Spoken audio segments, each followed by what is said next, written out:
Hello students, welcome back to my YouTube channel, The Genius Physicist. Dear student, today we are going to discuss about the next one topic, which is work done by the electric dipole when torque is acting. Work done by electric dipole. It means here subject point is what? What is electric dipole? Electric dipole है. या same question को हम other way से explain कर सकते हैं किस तरह? How can you say that the potential energy of electric dipole is equal to this one? कि जो हमारे पास इलेक्ट्रिक डायपोल है उसकी एनर्जी इसके बराबर है या जो वर्क डन हुआ है इलेक्ट्रिक डायपोल के थ्रू वो क्या है उस चीज को कैलकुलेट करें। तो सपोज करें हमारे पास इलेक्ट्रिक डायपोल है, ये हमारे पास क्या है इलेक्ट्रिक डायपोल है। सपोज करें ये पॉजिटिव चार्ज और ये नेगेटिव चार्ज। हमने इस इलेक्ट्रिक डायपोल को इलेक्ट्रिक फील्ड प्रोवाइड की है। आप देख सकते हैं इनिशियल स्टेट में जो इलेक्ट्रिक डायपोल है और जो इलेक्ट्रिक फील्ड है एक दूसरे के साथ परपेंडिकुलर है। देखिएगा in this case electric dipole and electric field both are perpendicular। ये क्या है परपेंडिकुलर है। चाहे इधर से आप देख लें ये इलेक्ट्रिक डायपोल है और ये क्या है हमारे पास इलेक्ट्रिक फील्ड है इस तरफ। फर्स्ट केस में क्या एक दूसरे के साथ परपेंडिकुलर है। जब इलेक्ट्रिक फील्ड देते हैं तो देने के दौरान ये एक दूसरे के साथ अलाइन नहीं हो जाते, एक दूसरे के साथ पैरेलल नहीं होते, क्या होते एक दूसरे के साथ परपेंडिकुलर होते। After this one this electric dipole and this electric field will be aligned with each other, will be in same direction with each other, will be parallel with each other। वो एक दूसरे के साथ क्या हो जाएंगे parallel हो जाएंगे। ये किस तरह हो जाएंगे इसकी डायग्रामेटिक भी थोड़ी रिप्रेजेंट कर लें। ये हमारे पास इलेक्ट्रिक डायपोल है, ये पॉजिटिव और ये नेगेटिव। तो इस इलेक्ट्रिक डायपोल की फील्ड कहां से कहां किधर होती है नेगेटिव से पॉजिटिव की तरफ होती है। तो ये हमारे पास क्या है इलेक्ट्रिक फील्ड है। आप देख सकते हैं कि इस केस में क्या है इलेक्ट्रिक फील्ड और जो इलेक्ट्रिक डायपोल हमारे पास अवेलेबल है, इलेक्ट्रिक फील्ड और जो इलेक्ट्रिक डायपोल है ये एक दूसरे के साथ क्या है पैरेलल है। तो इस केस में जो थीटा होगी उसको कहते हैं final theta, theta F is equal to 0 degree. Initial case में क्या है थीटा आई, इनिशियल थीटा वो क्या है 0 डिग्री है। तो हमारे पास ये दो केस अवेलेबल है। इन दो केसेस की वजह से जो फील्ड पैदा होती है उस फील्ड को कैलकुलेट करना है। फील्ड का मतलब क्या जो वर्क डन होता है उस वर्क को कैलकुलेट करना है। ठीक है तो वर्क क्या होगा। अच्छा आप देखिए यहाँ पर है रोटेशन का इफेक्ट, टार्क का इफेक्ट है कि हमें इलेक्ट्रिक डायपोल का वर्क मालूम करना इन टर्म्स ऑफ टार्क है। जब टार्क लगती है तो सेम है work done by electric dipole when torque is acting.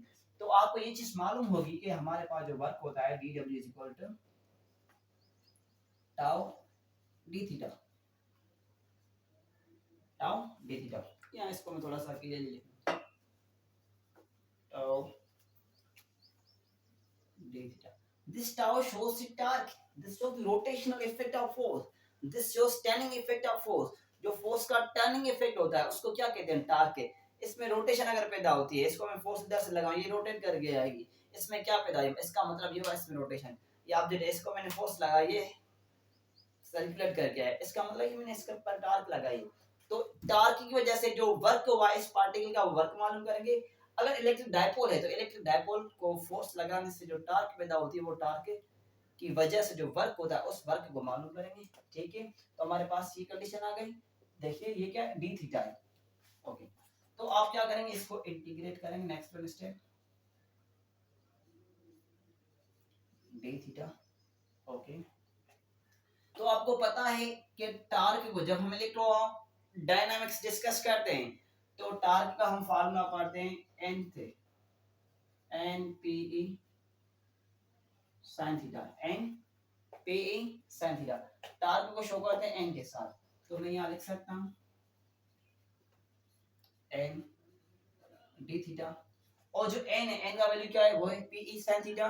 N का वैल्यू हमारे पास अवेलेबल होता है पी ई साइन थीटा। आप लिख सकते हैं ओके आप लिख लें पी ई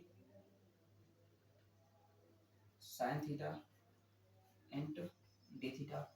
आप क्या करें अभी इस पीई को पी क्या है हमारे पास this is a induced dipole. ये क्या है हमारे पास इंड्यूस्ड डायपोल है ये स्मॉल पी है। ठीक है तो आप क्या करेंगे इसको कॉमन ले लें P A sine theta into D theta. अच्छा, आप एक चीज करते चलें जो मैंने आपको पहले बताई, जो पहले डिस्कस किया ये ग्राफ। अब क्या करें, इन लिमिट्स को पुट करें, थीटा 1 और थीटा f, या theta i plus theta f, ये पुट करें। लिमिट कहां से कहां तक है, थीटा i से लेकर थीटा f तक। क्योंकि जो वर्क होता है इन दो लिमिट्स के दरमियान में होता है, ये दो लिमिट्स हैं, इनकी दरमियान में वर्क होता है, इन लिमिट्स के दरमियान में वर्क मालूम करना है। तो ये बात थीटा i तो थीटा f, थीटा i तो थीटा f, इनिशियल थीटा मतलब और फाइनल थीटा, और कोई बड़ी बात नहीं है इसमें, ठीक है। और अब क्या करेंगे, आप इसकी इंटीग्रेशन सॉल्व करेंगे। Okay, let's solve the integration of this one. इसकी इंटीग्रेशन सॉल्व करते हैं। Okay, so this equal to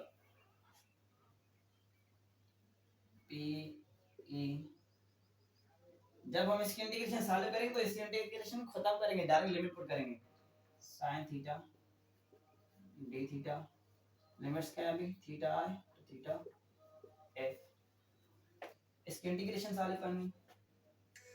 इसकी इंटीग्रेशन क्या होगी, या इसकी इंटीग्रेशन डायरेक्ट हम वैल्यू पुट कर सकते हैं। इस स्टेप को रिमूव कर लेते हैं, इसकी जो इंटीग्रेशन का वैल्यू वो डायरेक्ट पुट कर सकते हैं। अच्छा, जो हमारे पास sin थीटा होती है, इसकी इंटीग्रेशन क्या होती है, इसकी इंटीग्रेशन होती है माइनस cos थीटा, क्या होती है, माइनस में cos theta. So theta i तो थीटा f, लिमिट्स पुट करें। अभी इसमें लिमिट पुट करें, अपर लिमिट माइनस में lower limit, minus cos theta, upper limit क्या है, f है, थीटा f, लोअर लिमिट क्या है, माइनस है, अपर लिमिट माइनस में लोअर लिमिट, माइनस क्या है, माइनस cos थीटा i। इस चीज में कंफ्यूज मत होना, फार्मूला क्या होता है, अपर लिमिट माइनस लोअर लिमिट, ये मैंने सेम रखा, माइनस cos थीटा, थीटा की जगह पर पुट किया अपर लिमिट, माइनस में लोअर लिमिट पुट करेंगे, माइनस cos थीटा इस टाइम, लोअर लिमिट क्या है, थीटा ये पुट किया मैंने। ओके, तो P A is equal to minus cos theta f, ये जगह minus minus plus cos theta i। Okay, अभी जो मेन इंपॉर्टेंट खेल है वो अब चलेगा। मैंने आपको दो कंडीशंस बताई, जब हम इनिशियली देते हैं इलेक्ट्रिक फील्ड, इस इलेक्ट्रिक डायपोल को इनिशियल दी है, तो उस केस में एंगल कौन सी थी, 90 थी। जब cos थीटा i किसके इक्वल हो, 90 के।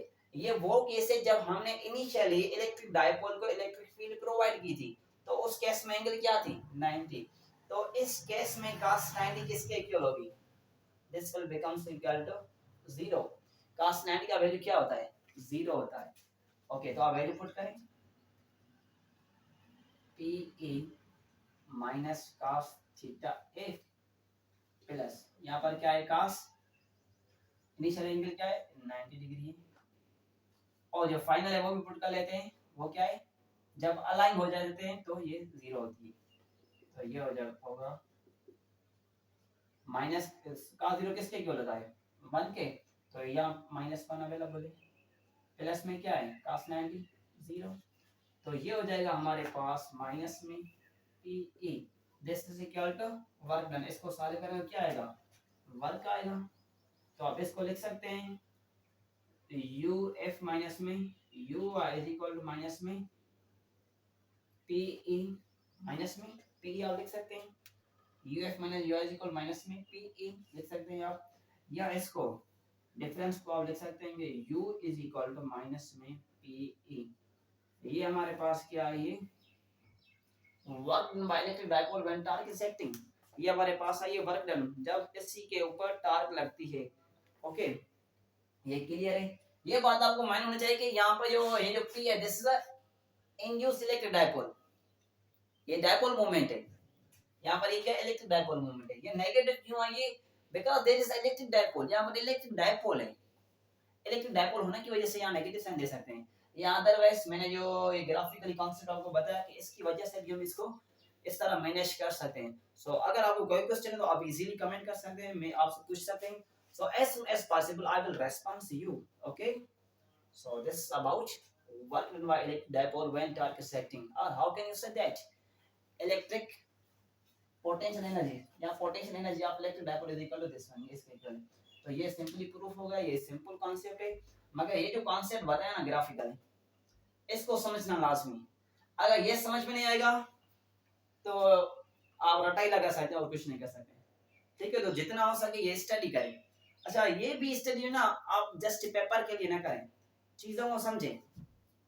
चाहे कोई कमीशन का पेपर आता है, अदरवाइज कोई भी टेस्ट आती है, कॉम्पिटिटिव एग्जाम्स में आप बैठते हैं, तो ये चीजें आपको सपोर्ट करेंगी। ठीक है, तो जितना हो सके इन चीजों को कॉन्सेप्ट लेकर चलें, सो result will be in front of you. Okay, so if you have any question you can comment. Thank you.